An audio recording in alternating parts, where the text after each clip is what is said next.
बीच में अपना mic on ना करें, ये ध्यान रहे। चलिए पिछले लाइव सेशन की हम बात करते हैं। तो पिछले लाइव सेशन में आपने निलंबन के बारे में पढ़ा था और विलियन की सांद्रता के बारे में पढ़ा था। विलियन में निलंबन जो है एक दूसरे प्रकार का विलियन था जिसमें उसके विलायक और विलेय भाग हैं, वो भाग दोनों पृथक पृथक रूप से पाए जाते हैं, यानी कि निलंबित अवस्था में रहते हैं, वो निलंबन है। एक प्रकार का विषमांग विचरण था। इसी प्रकार हमने जब शुरुआत में एक प्रयोग किया था, उस प्रयोग में समूह द की बात करी थी हमने। समूह द के अंदर हमने जल लिया था और जल के अंदर आपने क्या मिलाया था? दूध मिलाया था। जल के अंदर दूध मिलाया था, जल लिया था। दूध मिलाने के बाद आपको जल की जो स्थिति थी वह दूध जैसी दिखाई देना शुरू कर दी थी। अब आप अगर चाहें कि दूध हमको वापस प्राप्त हो, थोड़ा मुश्किल काम था दूध प्राप्त करने के लिए, क्योंकि जल है वो दूध के साथ समाहित हो चुका था और जो दूध था वो जल के साथ समाहित हो चुका था।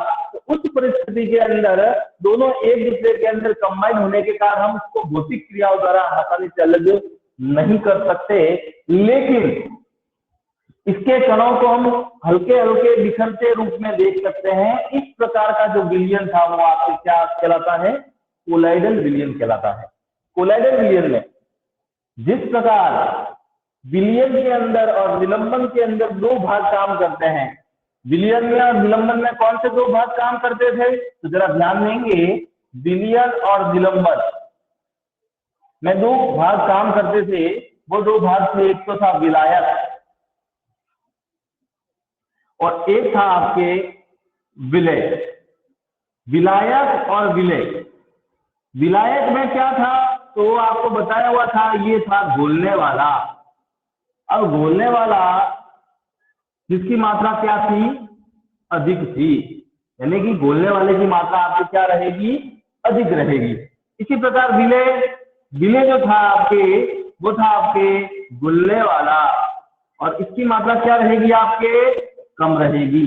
यानी कि जो बोलने वाला है वो अधिक, जो भूलने वाला है वो कम रहेगा। तो उस परिस्थिति के अंदर जो बनने वाले भाग थे, वो बनने वाले भाग निलंबन और विलियन के रूप में जाने जाते हैं। कोलाइडल में भी यही बात है। कोलाइडल में भी इसी प्रकार से आपको समझना है। केवल यहाँ पर शब्द का फर्क रहेगा। विलायक की जगह एक शब्द काम में आता है परिक्षेपण, और विलेय की जगह एक शब्द काम में आता है, वो है आपके परिक्षिप्त। परिक्षेपण प्रावस्था एवं परिक्षेपण प्रावस्था, ये दोनों ही प्रावस्थाएं कोलाइडल में काम आती है। जो पदार्थ किसी घोलने वाले में अधिक मात्रा के भाग में मिलता है वह आपके परिक्षेपण प्रावस्था में आता है, और जो भाग घोलता है वो परिक्षेपण प्रावस्था के अंदर कार्य करता है। इसको आप माध्यम भी कह सकते हैं। ठीक है, तो यहाँ पर विलायक और विलेय के तौर पर ये कोलाइडल में काम करेंगे। पहला आपके जैसे देखिए परिक्षेपण प्रावस्था। तो परिक्षेपण प्रावस्था क्या है? परिक्षेपण प्रावस्था यानी कि यह प्रावस्था आपके विलायक के तौर पर काम करेगी। किस तौर पर काम करेगी? विलायक के तौर पर काम करेगी। विलायक का मतलब इसकी मात्रा क्या रहेगी? अधिक रहेगी। ये हमेशा अपने अंदर दूसरी वस्तुओं को समाहित करने का काम करेगा। तो ये था आपके परिक्षेपण प्रावस्था। इसी प्रकार दूसरी प्रावस्था है वो है आपके परिक्षिप्त प्रावस्था। परिक्षिप्त प्रावस्था में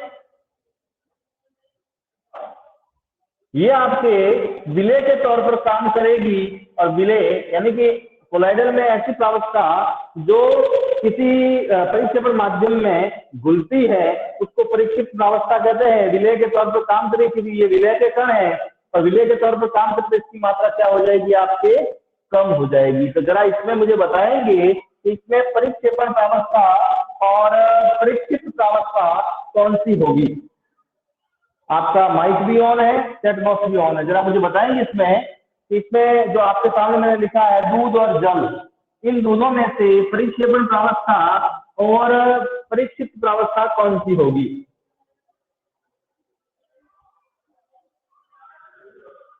बताइए जरा।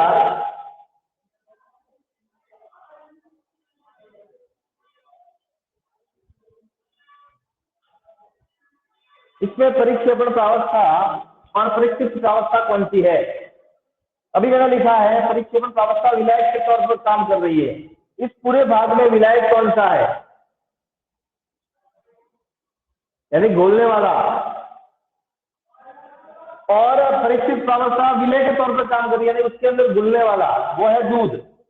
घुलने वाला जल और घुलने वाला दूध, जिसकी मात्रा अधिक वो जल, जिसकी मात्रा कम वो दूध। तो यहाँ पर आपकी परिक्षेपण प्रावस्था हो गई जल और परिक्षिप्त प्रावस्था हो गई दूध। तो ये जो कण है, ये कण आपको एक प्रकार से कहें तो सामान्य तौर पर कहें तो इतने सूक्ष्म होते हैं कि आपको ऐसे ही नजर आएंगे कि जैसे सामान्य विचरण। क्योंकि आपने देखा ही होगा कि जो दूध हमारे घर में आता है वो पानी मिला हुआ ही आता है, लेकिन जब उसको हम देखते तो उसमें ये पहचान नहीं कर सकते कि उसका पानी मिला हुआ है। तो वो एक आपके पूर्णतया इस प्रकार का ही नजर आएगा कि वो समांगी है, लेकिन ऐसा नहीं होता, क्योंकि वास्तव में वह विलयन आपके विषमांगी होता है। वास्तव में विलयन क्या होता है? विषमांगी होता है, क्योंकि उसके कण उसके अंदर पूर्णतः समाहित नहीं होते हैं। कोलाइडल कणों का आकार इतना छोटा होता है कि हम उनको आंखों से नहीं देख सकते।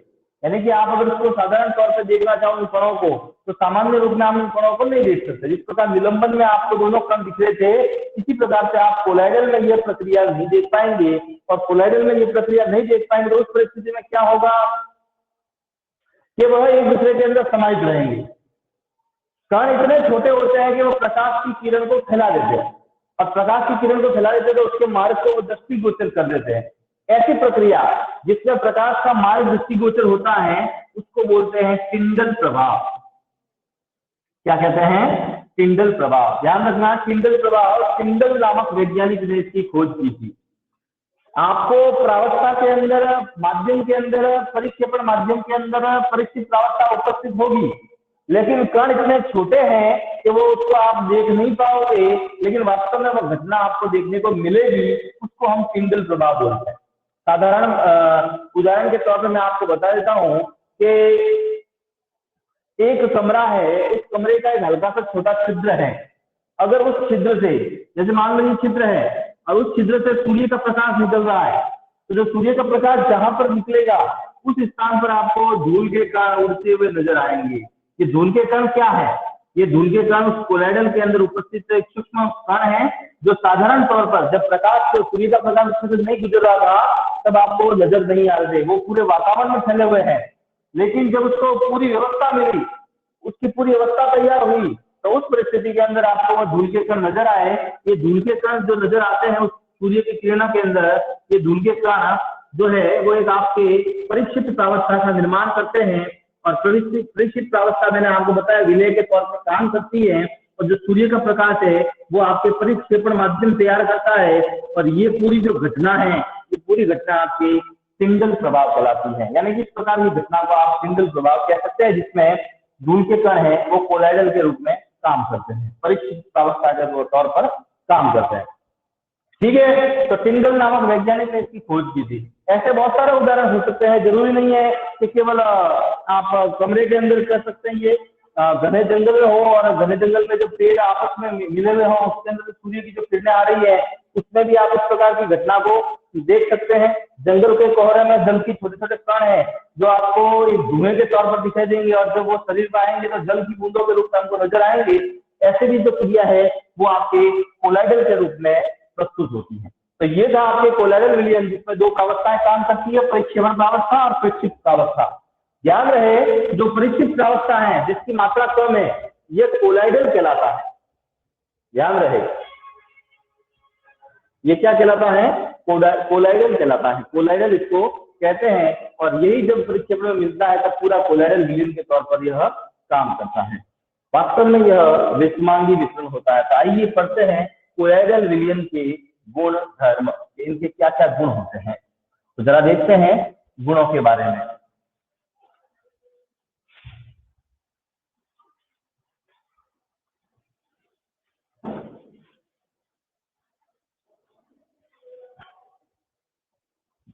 कौन कौन से गुण कोलोइडल के हैं, जरा देखते हैं। कोलोइडल विलयन के गुण धर्म। पहला गुण धर्म है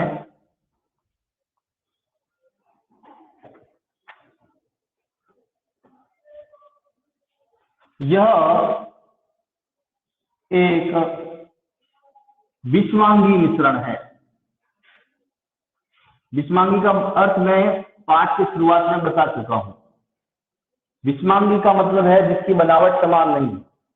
दिखेगा जरूर आपको समांगी की भांति, लेकिन होता वो क्या है, विषमांगी। समांगी तो तौर पर आपको दिख जाएगा, जैसे दूध और जल का मिश्रण हम देखते हैं तो हमको दूध पूरा उसमें मिला हुआ नजर आता है, कहीं पे भी कोई कण हमको नजर नहीं आता, लेकिन ये स्थिति आपको केवल दिखती है, होती नहीं है। इसलिए विषमांगी मिश्रण होता ही है जिसकी बनावट लगभग क्या होती है, असमान होती है। इसके कणों का जो आकार है, इसके कणों का आकार सूक्ष्म होता है, और सूक्ष्म इतना सूक्ष्म होता है कि आप उसको आंखों से नहीं देख पाएंगे। यानी कि इतनी सूक्ष्मता होती है कि इसको आंखों से आप नहीं देख पाएंगे। कण इतने सूक्ष्म होते हैं और इतने छोटे होते हैं। तीसरा है यह कण प्रकाश किरण को फैला देते हैं,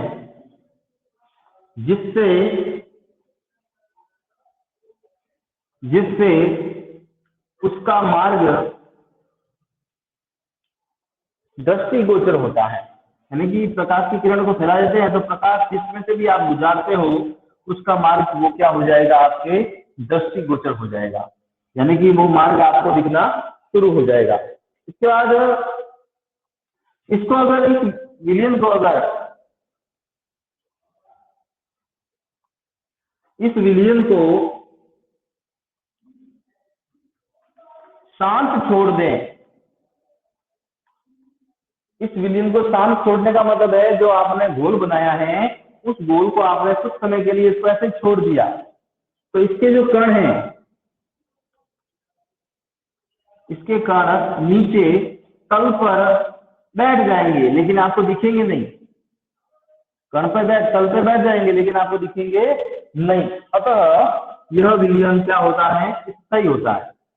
यानी कि स्थायी तो बरकरार रहता है। आप इसको अलग नहीं कर सकते कि भाई छनन क्रिया के द्वारा मैं इसको अलग कर दूं, तो ऐसा नहीं होगा। तो ये विलयन क्या होता है, आपके स्थायी होता है विशेष रूप से। और छनन विधि के द्वारा इसको अलग नहीं किया जा सकता, तो उसके लिए विधि और है। आप सामान्य छनन प्रक्रिया, दूध को हम छानते हैं सबको पता ही है, लेकिन दूध के अंदर से जो कण है वो छलनी के अंदर रहते भी नहीं है, वो निकल जाते हैं। तो इतने छोटे होते हैं कि वो छलनी के अंदर तो रहेंगे नहीं, तो विलयन तो इसका ही है। लेकिन छनन प्रक्रिया के द्वारा ना इसको अलग करके एक दूसरी विधि है जिसका नाम है अपकेंद्रीकरण। अपकेंद्रीकरण विधि के द्वारा, अपकेंद्रीकरण विधि के द्वारा इसको, यानी कि परीक्षित प्रावस्था और परिक्षेपण प्रावस्था को हम अलग कर सकते हैं। यानी इसके मिश्रण से इसको अलग कर सकते हैं। किससे कर सकते हैं, अपकेंद्रीकरण तकनीक के द्वारा कोलोइडल विलयन को है वो अलग किया जा सकता है। यानी कि कोलोइडल विलयन इस पूरी प्रक्रिया के माध्यम से अलग कर सकते हैं। अगर इसमें किसी को कुछ पूछना है तो जरा मुझे बता दें कि भाई ये बात मुझे समझ में नहीं आई, इसके बाद मैं आगे अगला टॉपिक शुरू करता हूं।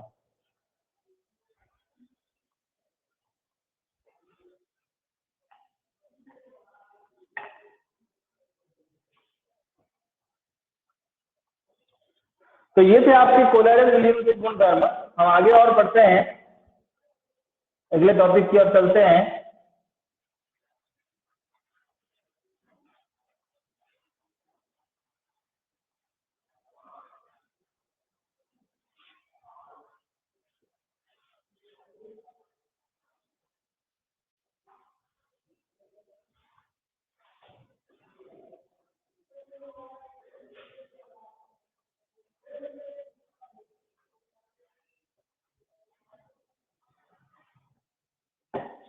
अगला टॉपिक जो है आपके वो है मिश्रण से घटकों का पृथक्करण। मिश्रण में आपको बता चुका हूं, मिश्रण से घटकों का पृथक्करण।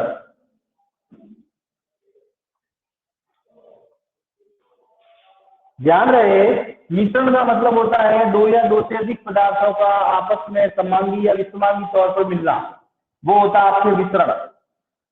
घटक जो होते हैं वो इस मिश्रण में मिलाए हुए अवयव होते हैं, ये ध्यान रहे। जो भी मिश्रण बन रहा है उसमें मिश्रण में मिलाए हुए क्या होते हैं, आपके अवयव होते हैं। और पृथक्करण का मतलब होता है उन अवयवों को क्या करना है, आपको अलग करना है। ध्यान रहे, इस प्रकृति में अधिकांश पदार्थ मिश्रण के तौर पर ही मौजूद है, और मिश्रण के तौर पर मौजूद होने के कारण जो शुद्ध रूप है वह शुद्ध रूप हमको इसका नहीं मिल पाता। तो उस परिस्थिति के अंदर उस शुद्धता को हम नहीं देख पाएंगे, और उस शुद्धता को अगर ज्ञात करना है तो हमको क्या करना पड़ेगा, मिश्रण से उसके अवयवों का पृथक्करण करना पड़ेगा, उस अवयवों को अलग करना पड़ेगा, तब जाकर मिश्रण है वो मिश्रण अलग अलग पदार्थों में बटेगा। तो हम अलग अलग पदार्थों की पहचान और अलग अलग पदार्थों को आपकी उपयोग है वो आपका सुनिश्चित हो पाएगा। तो आसानी से उसको हम प्रयोग में ला सकते हैं, आसानी से उसकी जानकारी प्राप्त कर सकते हैं। यानी कि अगर आपको मिश्रण में से वो पदार्थ अलग नहीं है तो फिर मिश्रण से संबंधित भाग ही आपको उसकी जानकारी रहेगी, उसके अंदर उस भाग की जानकारी नहीं रहेगी जो उसमें मिलाया गया है। जैसे हमने एक मिश्र धातु का जिक्र किया था, मिश्र धातु का जिक्र किया था, कौन सी मिश्र धातु थी, पीतल। पीतल किससे बनती है, तांबा और जिंक से। अब अगर आपके सामने पीतल ही दिया हुआ है, तो पीतल दिया हुआ है तो उस परिस्थिति में आपको न तो तांबे के बारे में पता चलेगा और नहीं जिंक के बारे में पता चलेगा कि सक्रियता श्रेणी में तांबा नीचे रहता है जिंक से और जिंक ऊपर रहता है। यानी कि ये सक्रिय धातु है, ये असक्रिय कम सक्रिय धातु है, दोनों जब आपस में मिलती है तब मिश्र धातु पीतल का निर्माण करता है।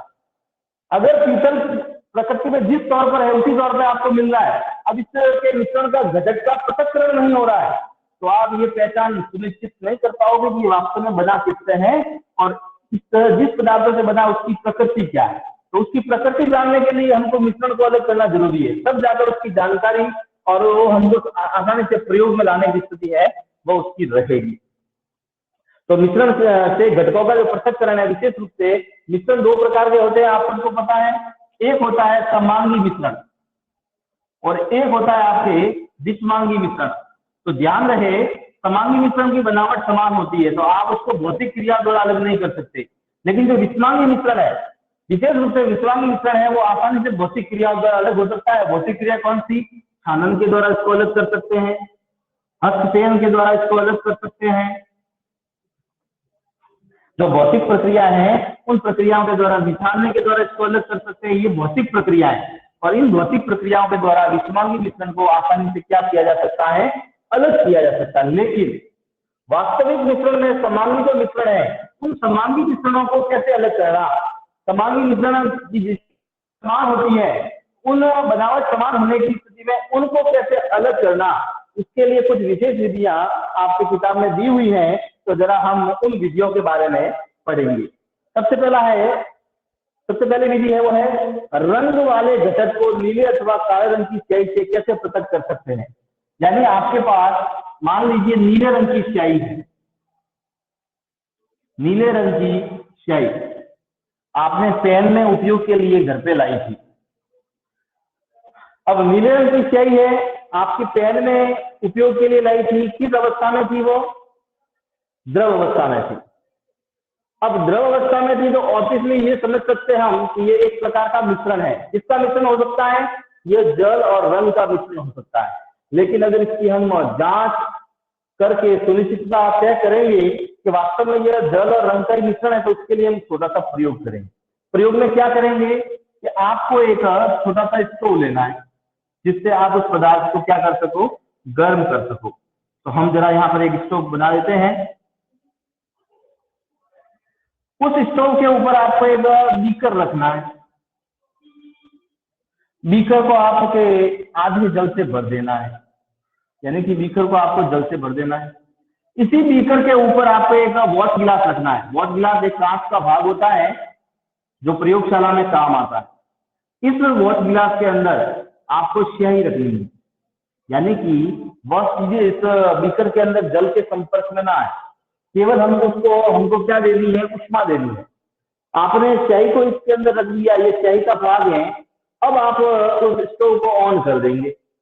धीरे धीरे स्टोव ऑन करेंगे, वैसे वैसे पानी क्या होता रहेगा, गर्म होता रहेगा। और गर्म होता रहेगा तो उस परिस्थिति में क्या होगा, गर्म होने पर उस परिस्थिति में इसके अंदर से आपकी भाप निकलना शुरू हो जाएगी। जैसे जैसे भाप निकलेगी, वह भाप उस वॉश गिलास से जाकर क्या होगी, टकराएगी। वॉश गिलास से जाकर टकराएगी और वॉश गिलास से टकराने के पश्चात धीरे धीरे वो वॉश गिलास है वो गर्म होना शुरू होगा, यानी कि अपनी उष्णता को है वो उत्पन्न करना शुरू कर देगा। तापमान में बढ़ोतरी होगी और जैसे तापमान में बढ़ोतरी होगी, ये जो स्याही है, इस स्याही के जो घटक है वो घटक धीरे धीरे बिखरना शुरू हो जाएंगे।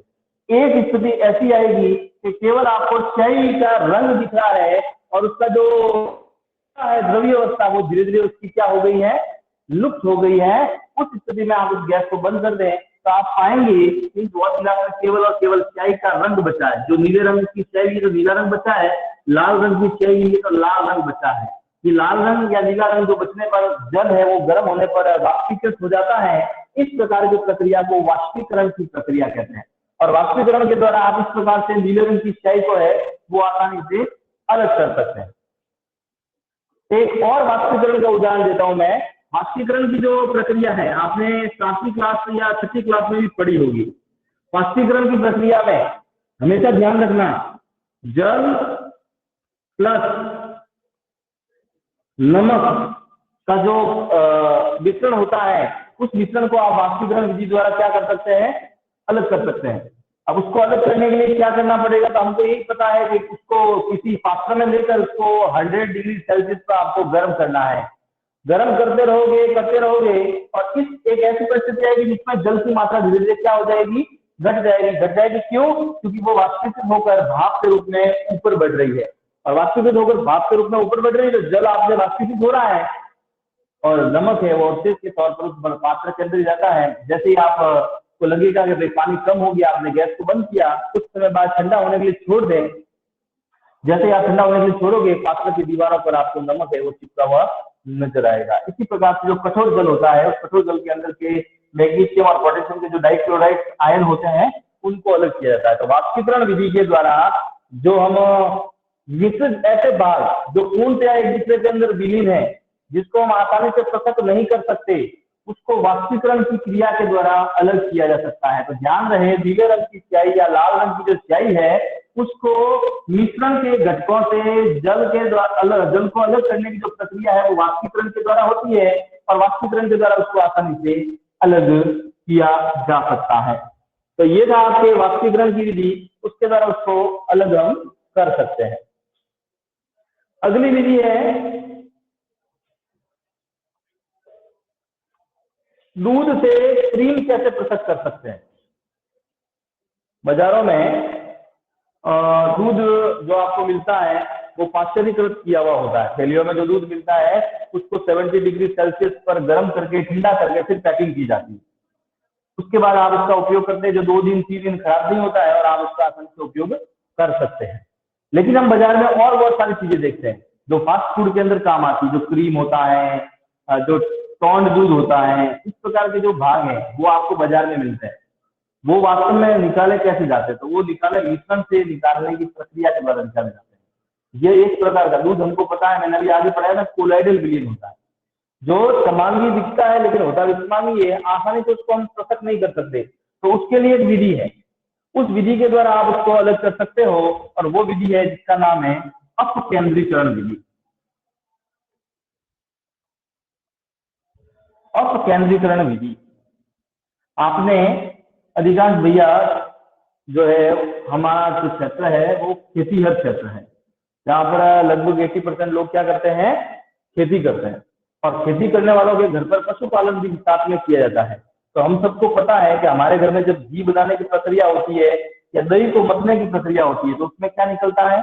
मक्खन निकलता है। वो मक्खन कैसे निकलता है? तो वो मक्खन जब उसको हम बिलोना करते हैं, और बिलोना करने पर उसको मतते हैं, तो मतने पर हल्के कण ऊपर आ जाते हैं और भारी कण क्या हो जाते हैं? नीचे बैठ जाते हैं। तो बस अपकेंद्रीकरण में वही प्रक्रिया है, ऐसी चीज वही प्रक्रिया है, जिसमें अपकेंद्रीकरण में क्या होता है कि मिश्रण में दो भाग होते हैं, एक होते हैं हल्के कण और एक होते हैं भारी कण। जब आप उसको मतते हैं, मतने का मतलब है आप उसको पूरा एक दूसरे के अंदर समाहित करने का प्रयास करते हैं, तो उस परिस्थिति में भारी कण जो होते हैं वो भारी कण क्या होते हैं? तली के अंदर क्या हो जाते हैं? बैठ जाते हैं, यानी कि नीचे तली में बैठ जाते हैं। भारी कणों की तो ये स्थिति रहती है, और हल्के कण क्या होते हैं?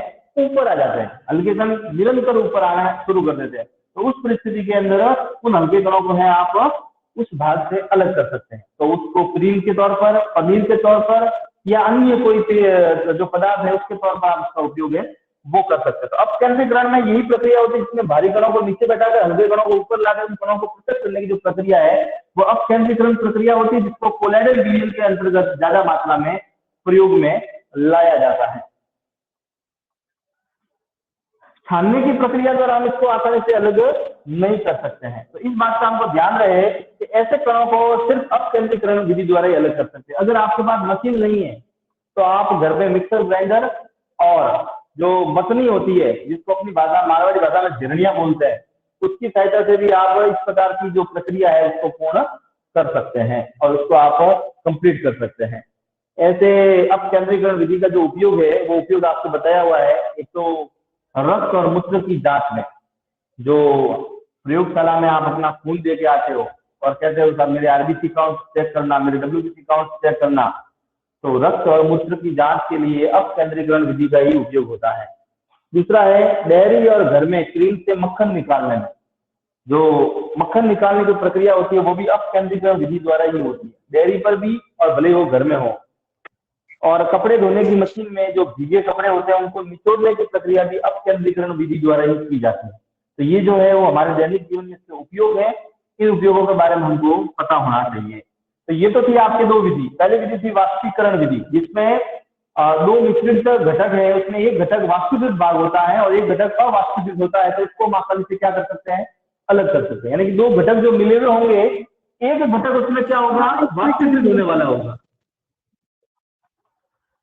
एक घटक वाष्पीकृत होगा और एक घटक क्या होगा? अवाष्पीकृत होगा। यानी कि जैसे कि यहाँ स्याही की बात करिए तो जल आपके वाष्पीकृत भाग है और स्याही का रंग जो है वो अवाष्पीकृत भाग है, वो वाष्प नहीं बनेगा, जल बनेगा केवल। यहाँ पर मैंने बताया जल, आवाज कट रही है आपकी। हाँ भैया, नेटवर्क प्रॉब्लम होगी आपके उधर, इसके कारण से कट रही है। जल जो है वो वाष्पीकृत भाग होगा और जो नमक है वह आपके अवाष्पीकृत भाग है। तो जैसे आप उसको जल तापमान बढ़ाओगे तो जल वाष्पीकृत हो जाएगा और नमक है वो अवाष्पीकृत स्थिति के अंदर वहीं पर रह जाएगा। तो आप उसको आसानी से अलग कर सकते हैं। अपकेंद्रीकरण में क्या होगा कि ऐसे कण जो आपस में पूर्णतः मिले हुए हैं, जिसको सामान्य प्रक्रिया द्वारा अलग नहीं कर सकते, और कण इतने सूक्ष्म होते हैं कि वो कभी कभी छनक पत्र से बाहर निकल जाता है। यानी कि आप छान भी लोगे तो भी वो निकल जाएंगे आगे, उसके अंदर नहीं रहेंगे। तो उस प्रक्रिया के अंदर आप उसको मत कर मिक्सर ग्राइंडर में, साधारण जो मशीन होती है उसमें, या फिर जो मशीन आती है उस मशीन की सहायता से उसको मत कर भारी कणों को नीचे और हल्के कणों को ऊपर लाकर आप मिश्रण के घटकों का आसानी से पृथक्करण कर सकते हैं। तो ये थी आपके पृथक्करण की दो विधियां। आगे की विधि हम अगली क्लास के अंदर पढ़ेंगे। किसी को कोई इधर पूछना है तो पूछ सकते हैं।